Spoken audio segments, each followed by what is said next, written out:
What's up, YouTube? It's your boy, Uncle Fred, back in the house once again, Sunday evening. And yeah, it ain't the kind of Sunday evening I like to be doing these things on. But you know what? I ain't gonna run and I ain't gonna hide. I'm gonna come same energy. I'm gonna come. Some folks you can't hide, you can't find them when your team don't come through. Can't find them. I ain't one of them guys. So I'm gonna stand. I'm gonna stand up and be accountable. We didn't get it done. Go and hit that like, hit that subscribe, and we're gonna talk about this thing and talk about what really was a crazy day in the whole NFL. Craziest day that I've ever seen since I've been watching NFL football, and I'll get into that.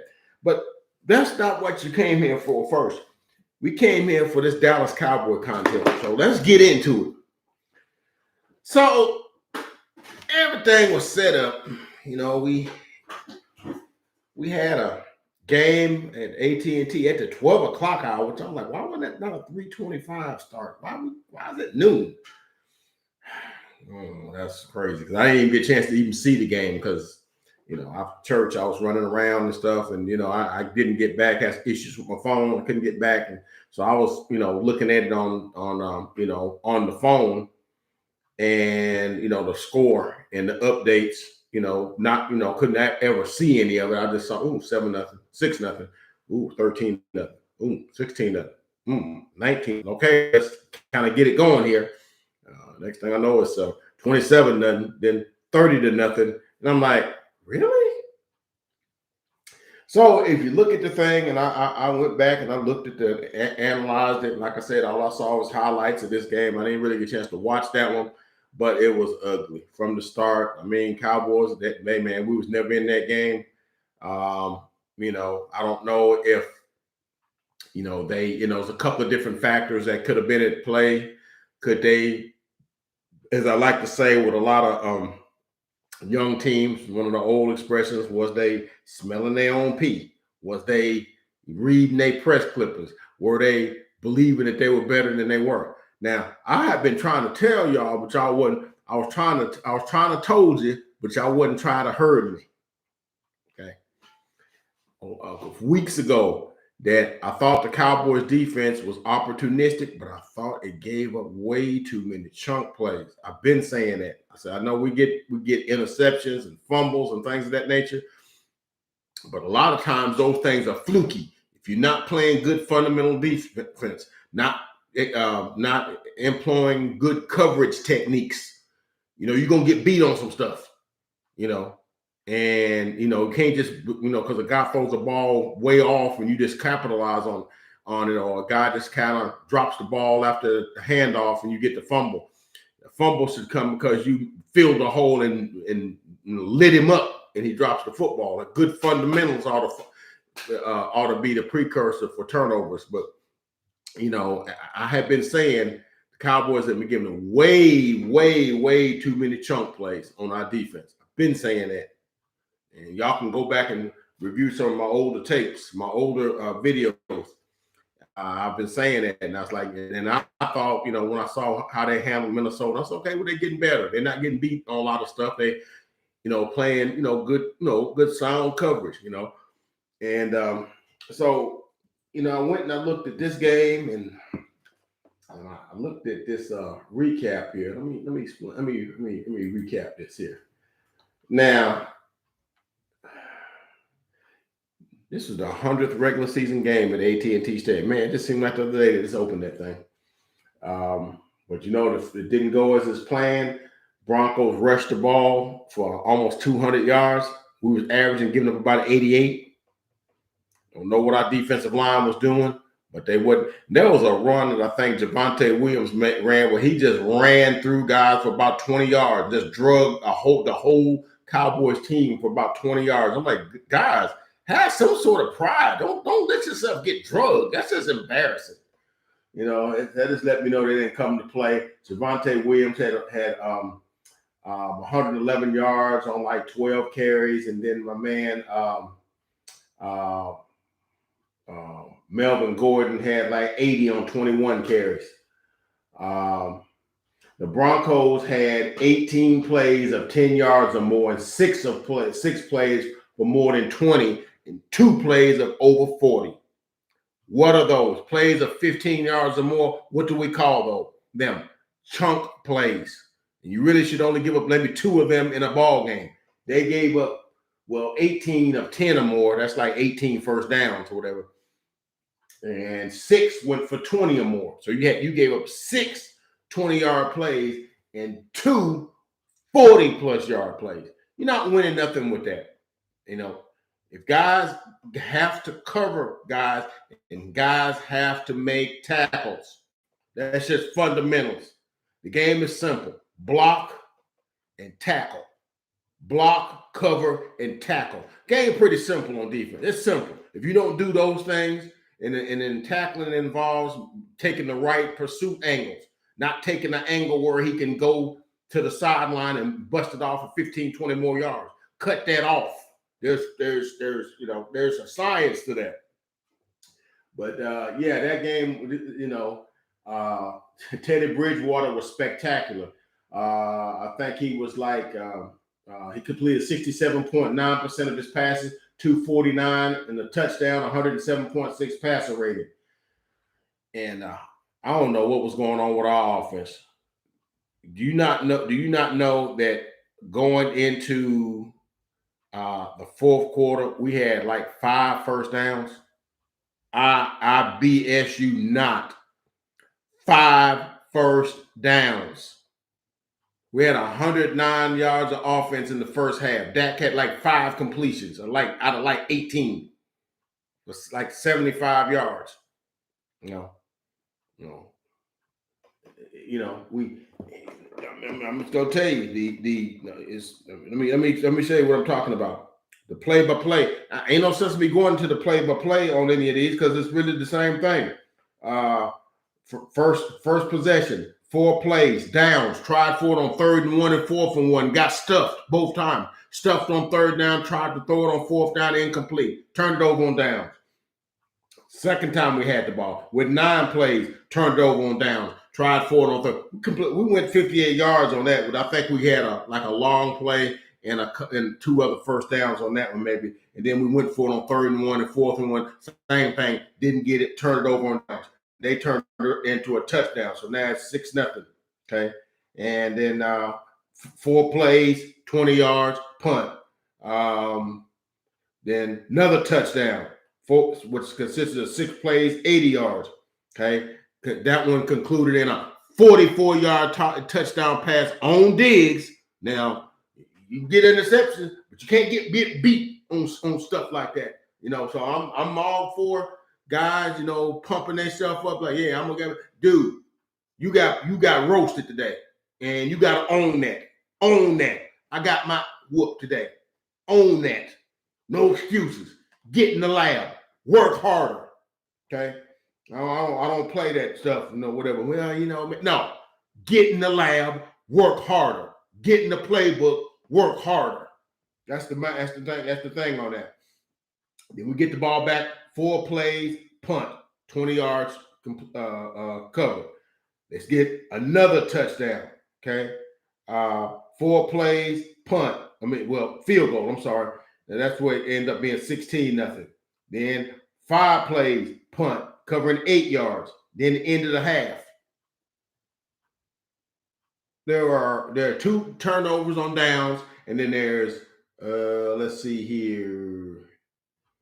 There is 1, 2, 3. 3 punts in the first half. Okay. And I think the Broncos only punted 1 time. Yeah, they scored on every other drive. They made a punt. They sacked Bridgewater the first time they got the ball for like a 10, 12-yard loss. Micah Parsons had a big sack, and they sacked him twice, I think. I think they sacked him a total of 4 times. So we got pressure, but we couldn't run defend. And when they were trying to throw it, we couldn't cover. Guys were out of position and couldn't tackle. So is what it is. With the half, it's 16-0. We got 109 yards of offense and like 5 first downs. In the third quarter, you know, when we make them punt, then, you know, then they got a field goal. And then the craziest thing I ever seen in my life. Has to be the dumbest rule in the NFL. Okay. We get a block punt. Okay. But somehow the way it got blocked, it skidded forward towards the, you know, across the line of scrimmage. And then one of our guys attempted to pick it up, but he didn't. And then the Broncos picked it up. And of course, they still 8-10 yards short of the first down, but they get a first down and a new set of downs, even though they didn't recover, they didn't get the necessary yardage. I don't get that, but there's a rule says if it goes beyond the line of scrimmage and the offensive guy, the receiving team touches it, only if it goes past the line of scrimmage now, then the team gets the ball, the kicking team gets the ball, and it's almost as if the block punt didn't happen.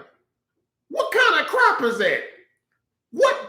What possible reason would you have to put a rule in like that? I just want to know. I just want y'all to tell me that. Because I seen it on my phone that block punt. I'm like, okay, I said, wait a minute, how they still got the ball?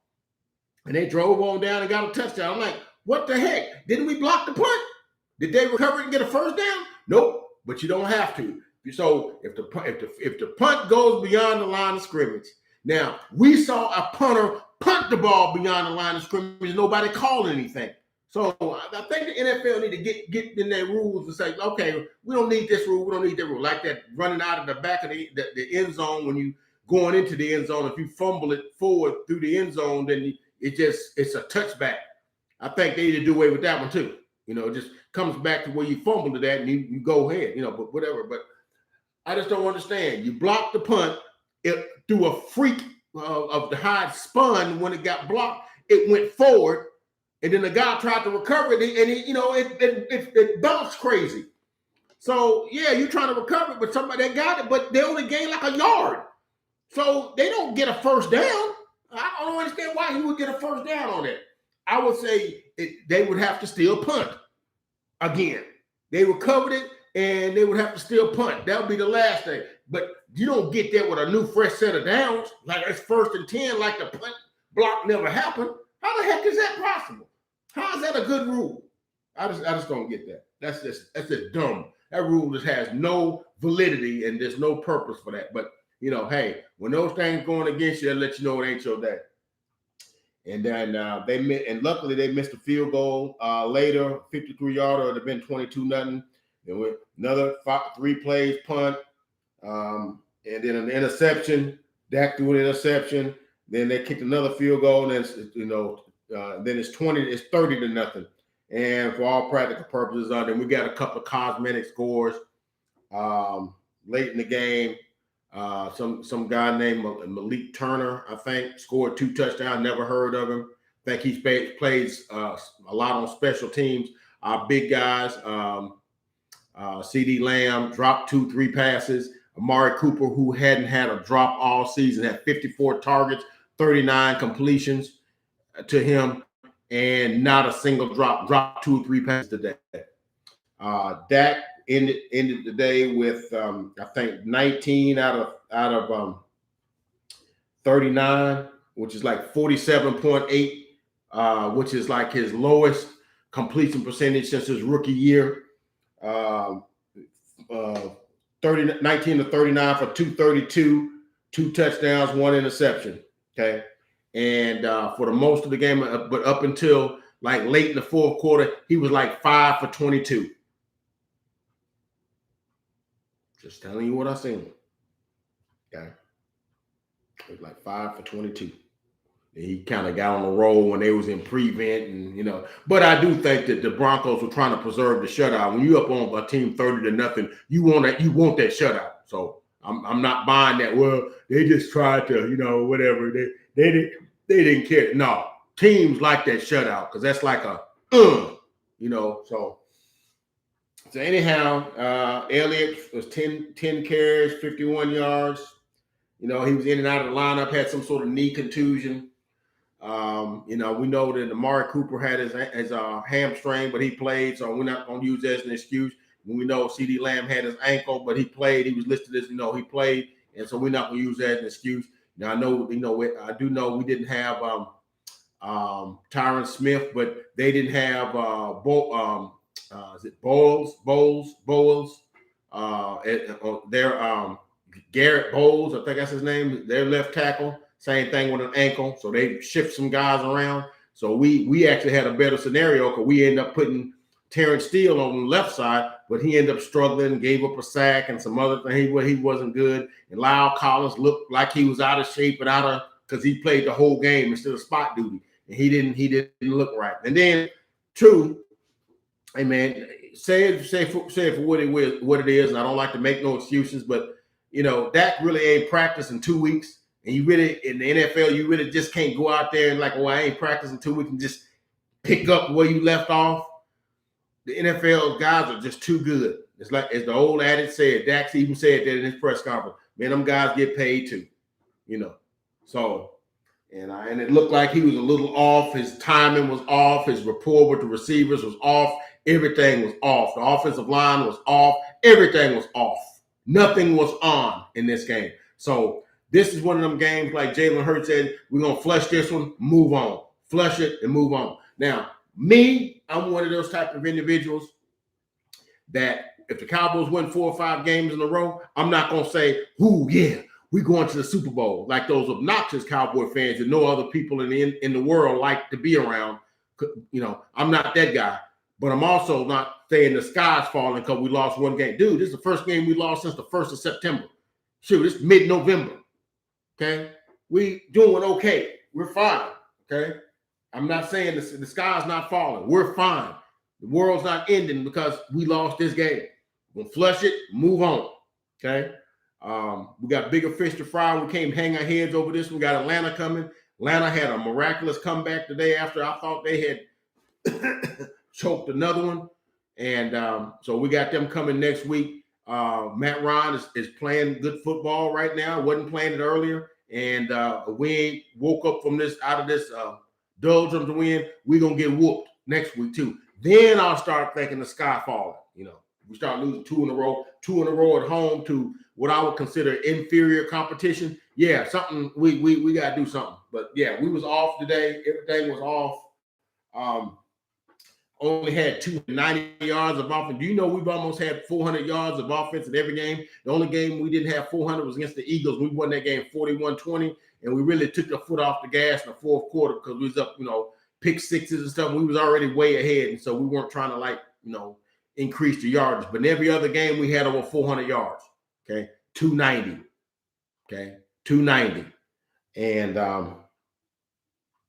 5 of 13 on third down. 0 of 4 on fourth down. So third and fourth downs, we were like 5 of 22. Okay, 17. 5 of 17. 5 of 13 on third down, and 0 of 4 on fourth down. Just nothing that we did today worked. Offensively weren't good. Defensively weren't good. Special teams weren't good. Nothing was good. Okay, nothing was good today. Okay, so 30-16, get our butts whooped. And but here's the thing: was it something going on today? Because everybody got upset today. There were, I counted them, and look, your boy did not do well this week. And I'm gonna go ahead and do my pick 'em results. And I guess we'll do one tomorrow night with the Pittsburgh Steelers and the Chicago Bears. Now, I told one of my Pittsburgh Steeler boys that, look, man, y'all better watch out tomorrow. The upset bug is out, man, because I counted it of the teams that I thought were favorites this week. And remember, there's 14 games. I think the favorites lost like anywhere from 9 to 10 of the 15 games, you know, of which they were favored, you know, of the games, you know, who were favored, you know. of the, each game is a team that's favored of the, and of those that were favorite, I think they were like 5-9 or 5-8, because that's what I went. I went 5-8 in the 13 games. Okay, missed on the game Thursday night. New York Jets at the Indianapolis Colts. I kind of thought the Jets was going to do something. They didn't do nothing. They had a touchdown early. Then Mike White hurt his hand, didn't do anything. Josh Johnson played okay, but Carson Wentz was like remarkable. They didn't even turn. They never punted. They won 45-30. But then I missed on that one. Missed on Cleveland and Cincinnati. I don't know what happened there, because all the turmoil that Cleveland had going on. I just don't understand what was going on with them there with that game. Because Cleveland had the thing going on with Odell Beckham Jr. and his dad's video that he released and all that sort of stuff, and he had that going on, and then Baker got his injuries. There's all this kind of stuff going on, Baker kind of turnover prone. I think he had like 7 touchdowns and like 6 interceptions or 5 interceptions or something like that. But today he was he threw for 218 and 2 touchdowns. Joe Burrow threw for 282, but he also threw 2 interceptions, one being a crushing 99-yard pick six to Ward, one of his ex-teammates who's at Ohio State. I can't think of his first name, but Ward, he returned it for almost 100 yards, and they was going in for the opening score. And Joe Mixon, 13 carries, 64 yards. T. Higgins, 6 catches for 28 yards. Jamar Chase, no show. Didn't really do anything. But Donovan Peoples-Jones, 2 catches for 86 yards for Cleveland. Nicholas Chubb, 14 carries, 137 yards, and 2 tubs. And Cleveland was able to win that one going away, man. Cincinnati was never in that game. I think it was 14-7 at one point, and then they just pulled away, and it was never close. But Cincinnati was favored in that game.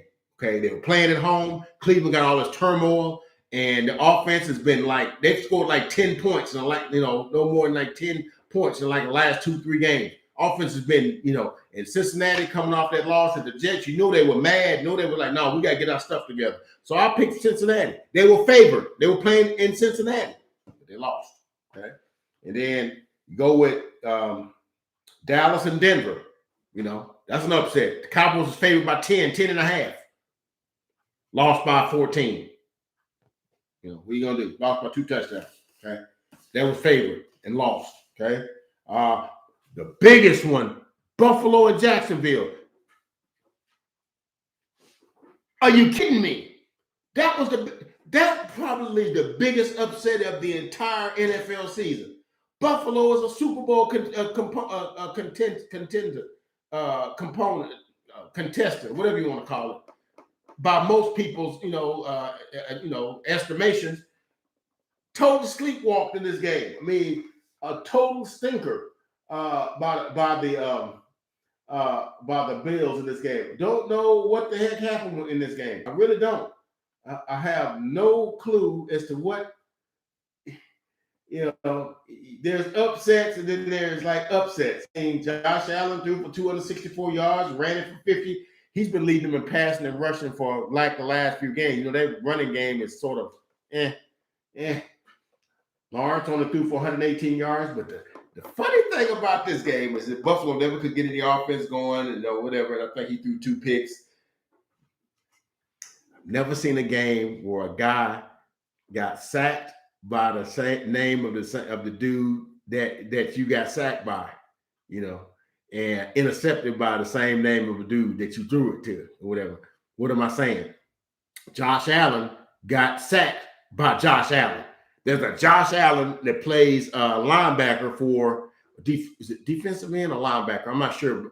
Defensive end, I think, for the Jacksonville Jaguars. He was a 7th pick also, and in the third quarter he sacked Josh Allen. Josh Allen was sacked, but in the fourth quarter he threw an interception to Josh Allen. So Josh Allen threw the ball to Josh Allen, intercepted by Josh Allen. So that's a funny thing right there. But that's a huge upset. I think they were favored by like 15. That's a huge margin, you know. And Buffalo has beat some teams like that. They beat Houston 40-0, beat Washington 43-21, beat Kansas City 38-20, but you only scored 3 field goals against the lowly Jacksonville Jaguars. What the heck is going on? So that's one. So that's 3 of favorite teams that lost. Okay, I ain't finished. Atlanta over New Orleans. Okay, this is the same New Orleans that just beat Tampa Bay with Trevor Siemian with that vaunted defense, Cam Jordan, Davidson, and golly, I was saying his name, Marcus Lattimore. I got it this time. Marcus Lattimore. That good defense. And I'm like, man, they're gonna sack Matt Ryan 5-6 times, make him throw a couple of lollipop picks, and so what ended up happening is that the Falcons actually had a 24-6. They was blowing them out, but in typical Falcon, typical Falcon, what they do, down 20, up 28-3 in the Super Bowl. Up 28-10 on the Cowboys in the fourth quarter last year. Got Dan Quinn fired. That's just Falcon behavior. That's the word I was searching for. And so they had an 18-point lead with about 10 minutes to go. And the next thing you know, they had given up an 18-point lead and was down 25-24.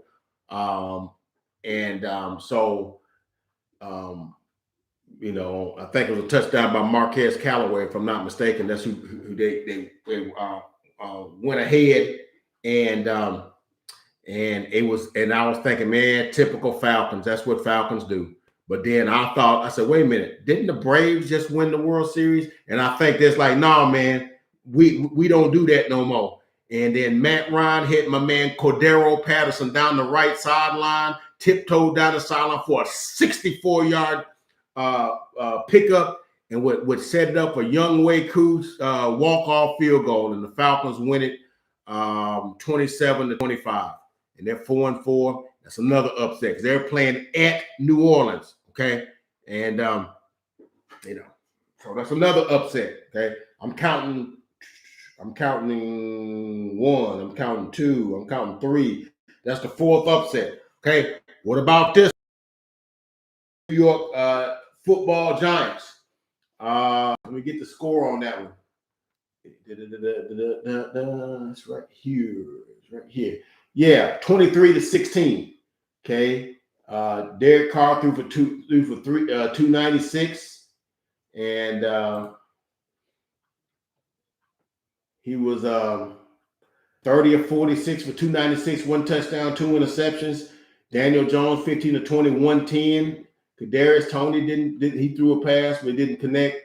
Booker 21 carries, 99 yards, no touchdowns. And I'm trying to figure out how did they score, because I don't see any big receiving. I know Evan Ingram had a touchdown, and and I don't see, but the Giants was able to win 23-16. And the Raiders, I know what the thing happening with Henry Ruggs, but you would think with Brian Edwards and Hunter Renfrow and Jay Jones and Darren Waller and Josh Jacobs and Drake, they got enough talent to still beat the Giants.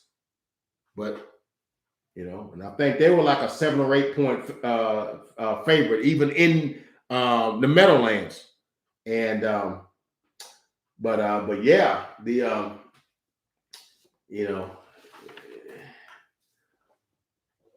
trying to see the scoring on that. Field goal, touchdown, field goals. Raiders up 13-10. Raiders. Carr had one intercepted by McKinney. Pick 6 by Xavier McKinney. Roll Tide. They were up 13-10, and went up 16-13. And I think they missed the extra point. No, they made the extra point. And then the Raiders kick a field goal, and then Giants kick a field goal, and then they kick another field goal, and the Raiders really never scored. So their offense was totally inept, just like the Cowboys. So something was going on today, regarding, what, these teams and, what they were able to do. But that's another upset. I count, how many is that now? That's 1, 2, 3, 4, 5. Okay. Chargers at Eagles, that Eagles won that one. I mean, the Chargers won that one 27-24, pretty evenly matched game. So that really wasn't nothing there. So that I had the Chargers winning that one, even though they was playing at Philadelphia. So you actually had the Chargers and the Raiders playing at Eastern Conference or Eastern conference teams at the 12 o'clock hour. So he had that going on, but the two Western teams ended up winning that. So. And you had the game was supposed to be the game of the year. Green Bay and Kansas City wasn't a good game to watch. The sluggish. I think Patrick Mahomes threw for like 122 yards and a touchdown. He was like 15, like 17, or like 33 or something like that. He just wasn't good, man. He just wasn't good. Just wasn't good at all. Trying to find the box score of that game, but yeah, he just wasn't good at all in that game. Right here it is, right here. Box score right here. Mahomes was 20 of 37, 166 yards and a touchdown.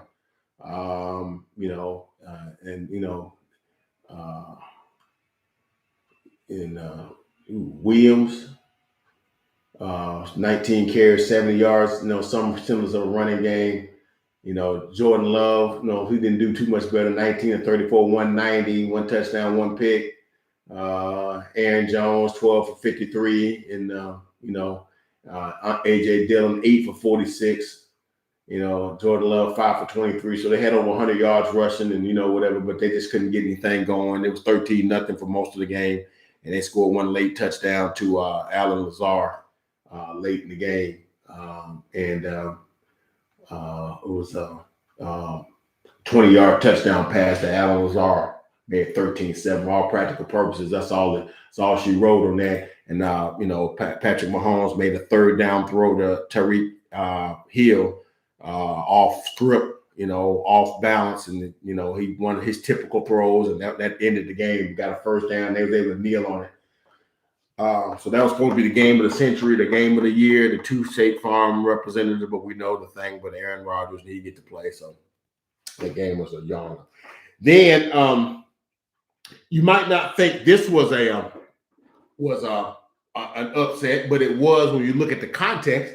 You're looking at Arizona and San Francisco. Now, on paper, that wouldn't be an upset. But if Arizona is going to San Francisco and they don't have Kyler Murray, they don't have DeAndre Hopkins, and they don't have A.J. Green, who's in protocol. You don't have those three guys, okay? And you're playing at San Francisco, and San Francisco is fully healthy. Kittle is back. They got everybody back. Jimmy G is back. And Arizona starting, what's that kid's name from Florida? From Texas, Colt McCoy. They start Colt McCoy and beat them. That can't happen. Colt McCoy. They started Colt McCoy. But James Conner was nice. 21 carries, 96 yards, and 2 tubs. He was nice. He was nice with it today. And then, Colt McCoy, 22 or 26 for 249. That dude only had 4 incompletions, 249, 1 touchdown, no interceptions. Garoppolo was 28 of 40, 326, 2 touchdown, 1 interception. George Kittle had 6 for 101 and a tub. I don't see Deebo Samuel had 5 for 63. Brandon Ayuk, who's back, 6 for 89. They moved the ball. It didn't seem like they had no turnovers. I just don't see how with Colt McCoy and no offensive weapons. You got Christian Kirk and you got Rondell Moore and Zach Ertz. But I mean, you got no real depth there, and I don't get it, man. I don't get it. Christian Kirk was 6 catches for 91. James Conner, which is a nice back coming out the backfield, 5 for 77. And then, Zach Ertz, 3 for 27. That sort of thing. So, I mean, but, they won going away, 131-17. So, they, jumped out on them. Conner had a 13-yard run. And then next thing you know, Conner had a 1-yard run. It's 14 nothing. And then Prater kicked a field goal before half to go up 17 nothing. Before they get on board in the third, it's a touchdown pass to George Kittle. And, made 17-7. And then, McCoy comes back with a 45-yard touchdown. To James Conner. James Conner was all over the place, man. 2 touchdowns running, 1 receiving. And it's 23-7. Then it's, 24-7 when they kicked the extra point. Then it was 30-7. Eric Benjamin goes off left guard for 21 yards and a touchdown. Didn't even know who that dude was. It's 31-7, and they got a couple of consolation touchdowns. But if you don't have Kyler Murray, you're starting Colt McCoy. You don't have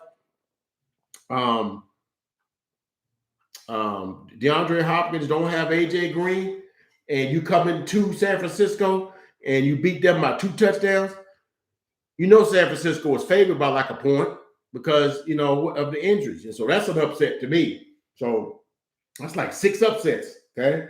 Then on Sunday night, Tennessee, 28, Los Angeles Rams, 16. No Derrick Henry, no Taylor Lewan, okay?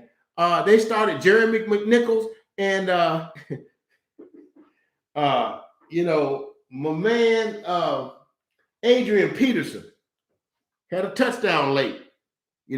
They had 195 yards of total offense and one, but there was a pick 6 involved and some defense and some sacks and fumbles involved. And the Tennessee Titans just unglued them. The defense was all over them. And but you would never thought that's what would have happened. So when you count all that up, that's like 7 upsets. 7. Okay. Most weeks you have maybe 3 or 4, maybe at the most, not 7. Not 7. And my son told me today, he said, Dad, this is the type of days like this is how them palaces and stuff that they have in Vegas, this is how they get built. Because somebody lost their house this weekend. I'm telling you. Somebody lost their house, okay? Because if you went with how the thing went in the spread, you went with that, you lost your house. You lost everything. Even on college, Bama was favored by 28.5 and won only by 6. So if you bet on Bama, you lost some stuff, So, but yeah, man. So your boy, of the 13 games we had, your boy went 5-8. Okay. I got New England over Carolina. Right now, that might have been a slight upset because they were playing at Carolina, and Christian McCaffrey's back. He led them in receiving and led them in rushing. Yeah, but they was playing against Sam Darnold. Sam Darnold against Bill Belichick. I'm seeing ghosts. And they won 24-6. wasn't even that close. So that could have been considered an upset. But yeah, they won that going away. Had a lot of guys injured in that game because I know Damian Harris and a couple other guys went out of that game with injuries and didn't come back, and with his hit with his head and some other. It was a few other guys that got hurt in that game against Carolina. So keep an eye on that. But the Patriots are 5-4. Look the heck out, man. They're only a game behind Buffalo, and they probably play them in a couple of weeks. That ain't gonna be a slam dunk. Their defense is playing good. Jamie Collins was all over the place. He had a pick, and they just be doing Sam Darnold wrong. They just be doing wrong.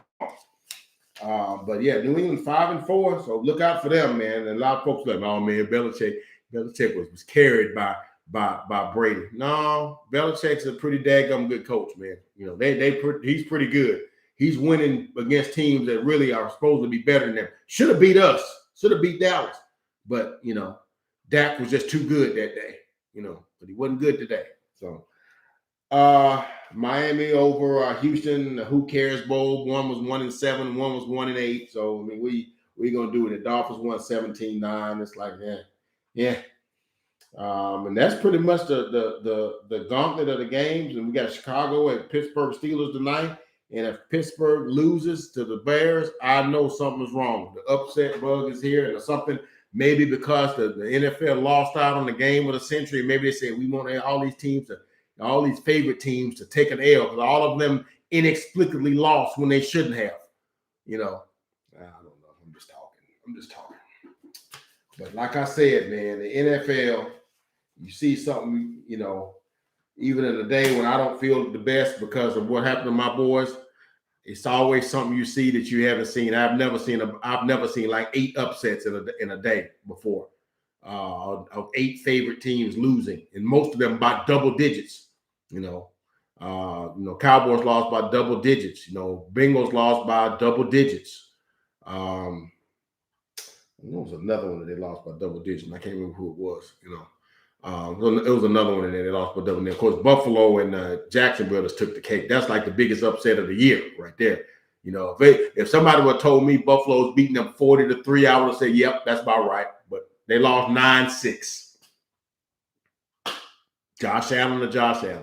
But you can't make this stuff up. But that's all I got from the week of Uncle Fred. Like I said, Fred don't run, Cowboys don't win. Hey, I'm right here, and I'm not gonna make excuses for them. We didn't get the job done, and we got our butts kicked. And I'm not saying it's the end of the world, and I wasn't saying we was going to the Super Bowl before today. You know, I got to see more, and we got to improve on a lot of areas. We got to improve in our defense and our controlling the big chunk plays, because when you're playing these high-level offensive teams, they will kill you. If you got Teddy Bridgewater completing 240-yard big plays against you, what do you think Matthew Stafford's going to do, Kyler Murray's going to do, and Tom Brady, oh my gosh, is going to do? Come on now. Got to get some of that stuff fixed, you know. But I'm just going to say we just had a bad game. We're just going to flush it and move on. So that's all I got from the desk on Uncle Fred. You know, I'll be talking back to you again on tomorrow night after the Chicago Pittsburgh game. Hopefully I get that one right, but if I get it wrong, that'd be par for the course. Then there'll be 10 upsets out of 15 or out of 14. You know, what are you going to say? But that's all I got from the desk on Uncle Fred. I mean, the NFL, the gift to keep on giving. Please like, please subscribe, please comment, please participate, become a part of the Uncle Fred sports experience. I promise you won't be disappointed. That's all I got from Desk Uncle Fred. Good night. God bless. And just hope your teams do better next week.